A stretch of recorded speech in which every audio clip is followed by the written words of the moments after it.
Hi friends, எல்லோரும் எப்படி இருக்கீங்க? வாங்க கோவிந்தன் வீட்டில் காலை டிஃபன் என்னென்னு பார்க்கலாம். கோவிந்தன் இன்னைக்கு வந்துட்டு மேக்ஸ் எக்ஸாமு. அவன் கிளம்பிட்டான். அவனுக்காக சப்பாத்தி, கோதுமை மாவு சப்பாத்தி அண்ட் ப்ரோக்கோலி மட்டர் போட்ட கிரேவி, இதுதாங்க இன்றைக்கி காலை டிஃபன். வாங்க எல்லோரும் சாப்பிடலாம். அதோட நேற்றுக்கு கடையில் வாங்கிட்டு வந்த ஜாமான்லாம் உங்களுக்கு நான் வீடியோ போடுறேன்னு சொன்னேன். வாங்க அதையும் பார்க்கலாம். எல்லாம் எடுத்து வச்சுருக்கிறேன் பாருங்கள், உங்களுக்கு காமிக்கணுன்றதுக்காகவே. அது என்னென்னு பார்த்துடலாம் வாங்க. இது வந்துட்டு வரகரிசிங்க.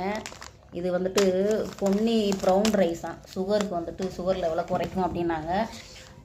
அது வாங்கியாச்சு. அதோட இன்னொரு சுகர் லெவலை குறைக்கிறது என்னென்னா, இதுவும் ப்ரௌன் ரைஸ் தான், பாஸ்மதி ப்ரௌன் ரைஸ். இது டப்பாவில் இருக்குது பாருங்கள். அப்புறம் கடலை மாவு, சாபுதானான்னு தெரியல என்னன்னா,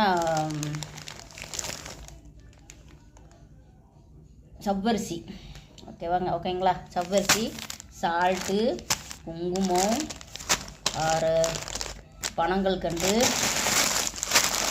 வெள்ளை சேமியா, முழு உளுந்து, பாசிப்பருப்பு, துவரம்பருப்பு, அப்புறமா ராகி சேமியா, கருப்பு எள்ளு, பச்சை கற்பூரம் டப்பா, நல்லெண்ணெய், இது உடச்ச கடலை, இது ஸ்நாக்ஸ்னு வாங்கினீங்க, அது முறுக்கு, கை முறுக்கு.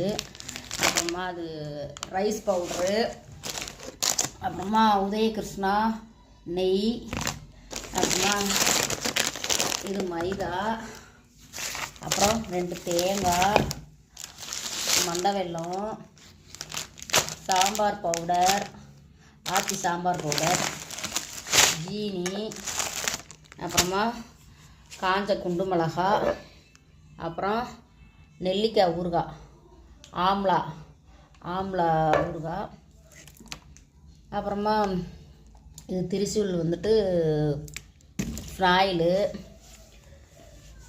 ஆச்சி சாம்பார் பொடி ஒன்று 45 ரூபாயாங்க.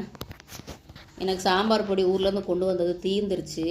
அதனால் சரி 2 பாக்கெட் அப்பப்போ யூஸ் பண்ணிக்கலான்ட்டு வாங்கினேன். எப்போயும் கடையில் எந்த மசாலா ஐட்டம்லாம் நாங்கள் வாங்கி யூஸ் பண்ண மாட்டோம், வீட்டிலே பண்ணிக்கிறோம். இந்த டைமில் எனக்கு கொஞ்சம் உடம்பு முடியல, அதனால் நான் எதுவும் பண்ண முடியல. எப்போயுமே ஊர்லேருந்து கொண்டு வர்றதுவே கரெக்டாக இருக்கும். இந்த தடவை வேகமாகவே தீர்ந்துருச்சு. ஏன்னு கேட்டிங்கன்னா, நான் போன தடவை ஊருக்கு வந்து வரும்போது எங்களுக்கு சின்ன சின்ன பிரச்சனைகள் இருந்துச்சு. அதை பார்க்கவே சரியாக போயிடுச்சு. அதனால் நான் மசாலா அரைச்சி கொண்டு வரல. அதனால் எனக்கு வேகமாக தீர்ந்துருச்சு, வேறு ஒன்றும் இல்லை.